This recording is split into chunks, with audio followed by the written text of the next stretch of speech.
अस्सलाम वालेकुम। Second year physics online class में आप सबका खुशामदीद। बेटा कल के लेक्चर में हमने बेसिक इंट्रोडक्शन ऑफ कैपेसिटर्स पढ़ा था। आज जो हमारा टॉपिक है लॉन्ग क्वेश्चन के लिए इम्पोर्टेंट है, capacitance of parallel plate capacitor. तो इसमें सबसे पहले हम देखेंगे व्हाट इज़ कैपेसिटेंस, कि कैपेसिटेंस जो है वो क्या होती है। पैरेलल प्लेट कैपेसिटर आपने कल देखा था कि आपके पास पैरेलल प्लेट कैपेसिटर दो कंडक्टिंग पैरेलल प्लेट्स होती हैं जो एक दूसरे से सेपरेट होती हैं थ्रू एयर और through some other medium, insulating medium, जिसको हमने डाइलेक्ट्रिक नाम दिया था। तो सबसे पहले अब हम देखते हैं कि कैपेसिटेंस क्या होता है। कैपेसिटेंस आपके पास है कि ability of a capacitor to store charge is called capacitance. Mean कि किसी भी कैपेसिटर के पास चार्जेस स्टोर करने की कितनी एबिलिटी, कितनी कैपेबिलिटी मौजूद है, इसको हम कहेंगे कैपेसिटेंस। अब आपको रिलेशनशिप पता है, Q is directly proportional to V हमने कल किया था। तो Q जब डायरेक्टली प्रोपोर्शनल का साइन ख़त्म करेंगे तो हमारे पास आ जाएगा Q is equal to CV। C क्या है? This is called capacitance. अब V यहाँ पे मल्टीप्लाई हो रहा है, इधर जाके क्या हो जाएगा, डिवाइड हो जाएगा और हमें यहाँ से कैपेसिटेंस की वैल्यू मिल जाएगी। तो कैपेसिटेंस इज इक्वल टू आ जाएगा charge divided bye potential difference. अब हमने देखना है कि कैपेसिटेंस का यूनिट क्या है। ये हमने कल भी डिफ़ाइन किया था कि इसका यूनिट जो होता है वो आपके पास फैरड होता है, कि अगर 1 कूलम चार्ज अप्लाई करने से बैटरी के दोनों प्लेट्स कैपेसिटर की दोनों प्लेट्स के दरमियान 1 वोल्ट पोटेंशियल डिफरेंस क्रिएट हो जाए तो उस कैपेसिटर की कैपेसिटेंस 1 फैरड होगी। अब कैपेसिटेंस किस किस फैक्टर पे डिपेंड करती है? Number 1, it depends upon geometry of plates. Number 2, ये डिपेंड करती है distance between the plates. Number 3, ये इफ़ेक्टिव एरिया पे डिपेंड करती है। एंड नंबर 4, ये डिपेंड करती है dielectric medium between the plates. फिर देख लें कैपेसिटेंस क्या है। ये आपके पास एबिलिटी है of capacitor to store charges. इसका रिलेशनशिप होता है C is equal to Q/V और इसका यूनिट होता है 1 फैरड। कैपेसिटेंस डिपेंड करती है आपके पास first factor geometry of the plates, कि आपने प्लेट्स को किस तरह से रखा हुआ है। Second one, distance between the plates, के दोनों जो प्लेट्स हैं वो एक दूसरे से कितने डिस्टेंस पे वाक़या हैं। नंबर 3, ये इफ़ेक्टिव एरिया ऑफ प्लेट्स। याद रखें कि ये दोनों प्लेट्स के एरिया पे डिपेंड नहीं करता है, बल्कि एक प्लेट का जो एरिया है ये उस पर डिपेंड करेगा। और हमने किस प्लेट का एरिया कंसीडर करना है?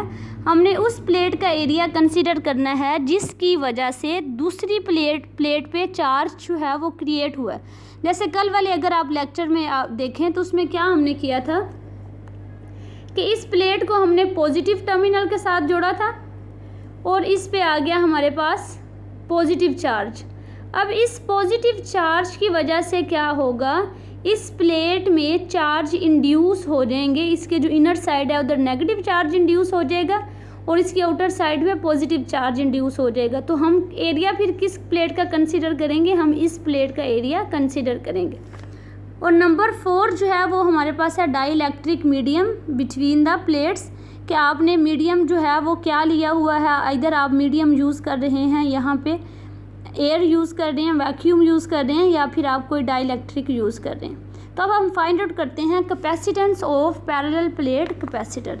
तो अब सबसे पहले सर्किट को डिफाइन करते हैं। Consider that we have a capacitor C। अब आपने इस कैपेसिटर को क्या करना है, इसके ऊपर आपने अप्लाई करना है वोल्टेज, जो कि हमारे पास जिसका पोटेंशियल डिफरेंस इक्वल होगा V के। अब इन दोनों प्लेट्स का जो एरिया है वो A के इक्वल है और इन दोनों प्लेट्स के दरमियान जो डिस्टेंस है दैट इज़ स्मॉल d। ये आपको नज़र आ रहा होगा। अब कैपेसिटर की वो प्लेट जो कि बैटरी के पॉजिटिव टर्मिनल के साथ अटैच है उस पर पॉजिटिव चार्ज आ जाएगा, और वो प्लेट जो बैटरी के नेगेटिव टर्मिनल के साथ अटैच है उस पर नेगेटिव चार्ज आ जाएगा। तो हम कहेंगे कि Q जो है वो चार्ज है जो कि स्टोर होता है on plates of the capacitor. E जो है वो इलेक्ट्रिक फील्ड है बिटवीन द प्लेट्स, जिसकी डायरेक्शन कुछ इस तरह से होगी। और आपके पास सिग्मा क्या है, that is surface charge density. ये आपने गॉसेस लॉ की जब एप्लीकेशंस पढ़ी थी तो उसमें हमने सरफेस चार्ज डेंसिटी को डिटेल से डिस्कस किया था कि ये हमारे पास सरफेस चार्ज डेंसिटी होती है कि किसी यूनिट एरिया में कितने चार्जेस मौजूद हैं, इसको हम कहते हैं सरफेस चार्ज डेंसिटी। तो सरफेस चार्ज डेंसिटी जो है ये हमारे पास सिग्मा है। अब सबसे पहले हम कंसीडर करते हैं कि इन दोनों कैपेसिटर की प्लेट्स के दरमियान वैक्यूम है। तो आपने रिलेशनशिप पढ़ा था कि इसी तरह से कैपेसिटेंस बेसिकली किसके इक्वल होती है, C is equal to Q by V। तो अब चूंकि हमारे पास वैक्यूम है तो हम C के साथ क्या लिखेंगे, C vacuum is equal to Q by V। इसी तरह से आपने एक रिलेशनशिप ड्राइव किया था इलेक्ट्रिक फील्ड का और पोटेंशियल का, कि electric field is equal to होता है delta V over delta R। Delta R क्या था, वो आपके पास बेसिकली डिस्टेंस था between the two parallel plates. तो अब यहाँ पे हमारे पास दो पैरेलल प्लेट्स के दरमियान डिस्टेंस कितना है, D, और पोटेंशियल डिफरेंस जो है वो हमने कितना लिया हुआ है, V। तो फिर E किसके इक्वल आ जाएगा, डेल्टा V की जगह पे आप क्या लिखेंगे, V, और डेल्टा R की जगह पे आप D लिखेंगे। तो E इज़ इक्वल टू हो जाएगा V बाई D। यहाँ से आप V की वैल्यू निकाल लें तो V इज़ इक्वल टू आ जाएगा E, D इधर डिवाइड हो रहा है, दूसरी तरफ जाके क्या हो जाएगा, मल्टीप्लाई हो जाएगा। तो V इज़ इक्वल टू आ गया ED। अब देखिए हमारे पास V की वैल्यू आ गई, अब हमें Q की वैल्यू चाहिए। तो अब आपको पता है इलेक्ट्रिक फील्ड इंटेंसिटी, जब आपने गॉसेस लॉ की थर्ड एप्लीकेशन पढ़ी है उसमें electric field intensity at a point due to two oppositely charged plates, वो हमने किसके इक्वल फाइंड आउट की थी, that was equal to sigma over epsilon naught. अब आप देखें V किसके इक्वल है, ED, ये हमने पीछे से रिलेशनशिप फाइंड आउट किया है। और फिर इसी तरह से E की वैल्यू आप क्या करें, इसमें पुट कर दें तो हमारे पास V इज़ इक्वल टू आ जाएगा सिग्मा ओवर एप्सिलॉन नॉट, और D साथ में ऐसे ही आ जाएगा। अब आपको पता है सरफेस चार्ज डेंसिटी किसके इक्वल होती है, ये इक्वल होती है चार्ज पर यूनिट एरिया। तो ये आप पुट कर दें चार्ज पर यूनिट एरिया, तो V is equal to sigma की जगह पे चार्ज पर यूनिट एरिया, यानी कि charge divided by area, D ऐसे ही आ गया, और एप्सिलॉन नॉट जो है वो भी आपके पास ऐसे ही आ गया। अब आप क्या करें कि देखें आपके पास ये वाली जो वैल्यू है ये भी V दे रहे हैं, और अगर आप देखें हम इसको एक डायरेक्ट कंपैरिजन से भी फाइंड आउट कर सकते हैं और दूसरे तरीके से भी हमें चूंकि कैपेसिटेंस फाइंड आउट करनी है, और कैपेसिटेंस इक्वल होती है किसके, charge per unit volume, sorry charge पर पोटेंशियल डिफरेंस।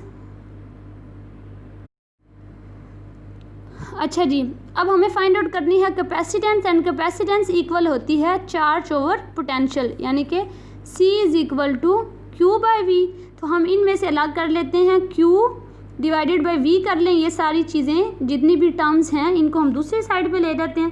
तो ये हमारे पास आ जाएगा Q डिवाइडेड बाई आपके पास हो जाएगा, पहले इनको उधर ले जाएं, V इधर आ गया, epsilon not A over D आ जाएगा इज़ इक्वल टू Q हो गया। अब V को इधर ले आएँ तो ये हो जाएगा epsilon not A over D Q over V। Q over V किसके इक्वल है, C वैक्यूम के, तो epsilon not A over D आ जाएगा। तो इस तरह से हमारे पास रिलेशनशिप आ गया capacitance of parallel plate capacitor when there is vacuum between the plates. अब आप देखें इस रिलेशन को, अगर आप गौर से देखें तो कैपेसिटेंस किस किस फैक्टर पे डिपेंड कर रही है।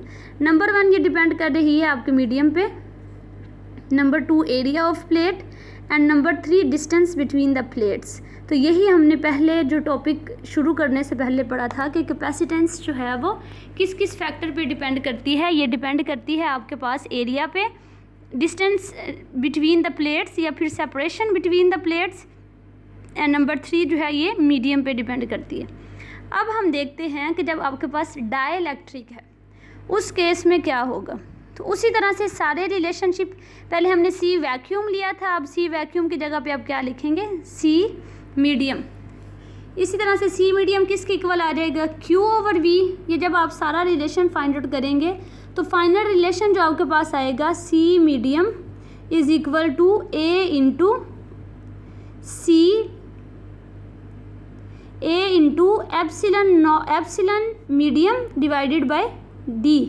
अब आपको पता है कि जो एप्सिलॉन की वैल्यू है ये इक्वल होती है, बेसिकली इसको हम एप्सिलॉन आर यहाँ से फाइंड आउट कर सकते हैं कि relative permittivity is equal to होती है permittivity of the medium divided by permittivity of free space, यानी कि हमारे पास रेशो होती है permittivity of the medium and permittivity of the free space. तो यहाँ से आप परमिटिविटी की वैल्यू फाइंड आउट कर सकते हैं, किसके इक्वल आ जाएगी, relative permittivity into permittivity of free space. तो हम यहाँ पे एप्सिलॉन मीडियम जो है यानी कि परमिटिविटी ऑफ द मीडियम जो है उसकी जगह पे वैल्यू पुट कर सकते हैं। ये हमारे पास आ जाएगा epsilon naught into epsilon r. तो देखें ये जो हमारे पास रिलेशन है जिसको मैंने हाईलाइट किया है ये बेसिकली किसके इक्वल है, सी वैक्यूम के इक्वल है। तो ये हमारे पास सी मीडियम फिर किसके इक्वल आ जाएगा, सी वैक्यूम इंटू एप्सिलॉन आर, यानी कि रिलेटिव परमिटिविटी। रिलेटिव परमिटिविटी की वैल्यू जो वैक्यूम के लिए है या फिर जो आपके पास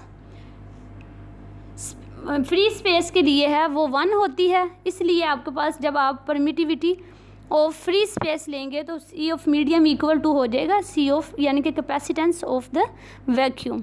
अब इसी तरह से जब आप कोई मीडियम की बात करते हैं तो डाइइलेक्ट्रिक मीडियम में इसकी वैल्यू अमूमन ग्रेटर देन 1 होती है। जब ग्रेटर देन 1 होगी तो ये इस वाले का आंसर जो है वो ग्रेटर आएगा। तो यानी कि हम कह सकते हैं कि सी मीडियम जो है that is greater than C vacuum.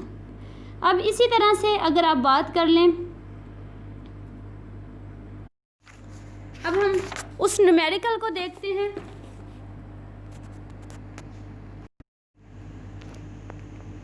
ये हमारे पास न्यूमेरिकल है 12.13। आप अपनी बुक्स खोलें, उनको पास रखें, आपको ज़्यादा क्लियर होगा।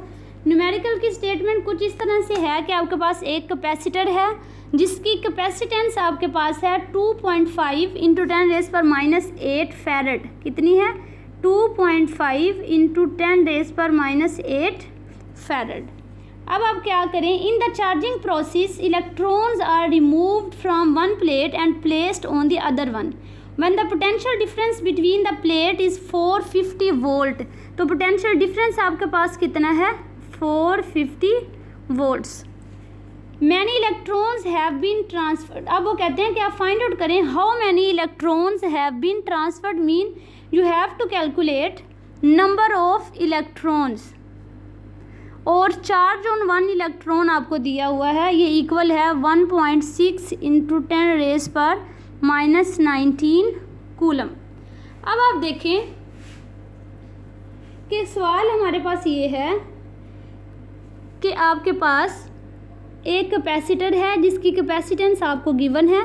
चार्जिंग प्रोसेस में इलेक्ट्रॉन्स एक प्लेट से रिमूव किए जाते हैं और दूसरी प्लेट पे प्लेस किए जाते हैं। जब पोटेंशियल डिफरेंस अप्लाई करें आप दोनों प्लेट्स के दरमियान 450 वोल्ट का, तो वो कह रहे हैं कि बताएं कितने नंबर ऑफ इलेक्ट्रॉन्स जो हैं वो एक प्लेट से दूसरी प्लेट पे ट्रांसफ़र किए गए। तो हम सपोज करते हैं कि जो टोटल चार्ज है, अब इसको यहाँ से आप ऐसे समझें कि सपोज करें आप एक प्लेट ये है, एक ये है, यहाँ से आप जो चार्ज ट्रांसफ़र कर रहे हैं वो Q के इक्वल है और आपके पास नंबर ऑफ़ इलेक्ट्रॉन्स हैं। ये सारे नंबर ऑफ़ इलेक्ट्रॉन्स आप लेट कर लें कि टोटल चार्ज जो है वो किसके इक्वल है, Q के, और इसके अंदर N नंबर ऑफ़ इलेक्ट्रॉन है, हर इलेक्ट्रॉन पे E चार्ज है। तो इस तरह से फिर टोटल चार्ज किसके इक्वल आ गया, Q is equal to NE। तो हमने फाइंड आउट क्या करना है, basically number of electron find out करना है। तो Q is equal to NE। अब आपको पता है Q किसके इक्वल होता है, Q is equal to CV। हमें नंबर ये चाहिए तो आप ये वाली वैल्यू इसमें पुट करें, हमारे पास आ जाएगा NE is equal to CV। हमें N चाहिए तो N इज़ इक्वल टू आ जाएगा CV ओवर E। तो अब आपके पास C की वैल्यू भी गिवन है, V की वैल्यू भी गिवन है, E की वैल्यू भी गिवन है। ये वैल्यूज़ इसमें पुट करें तो आपके पास फाइनल रिलेशन में जो आंसर आएगा वो आएगा 7.0 इंटू 10⁻13 इलेक्ट्रॉन्स। तो होप सो आपको समझ आ गई होगी। जहाँ से समझ नहीं आई आप लोग पूछ सकते हैं। Thank you so much.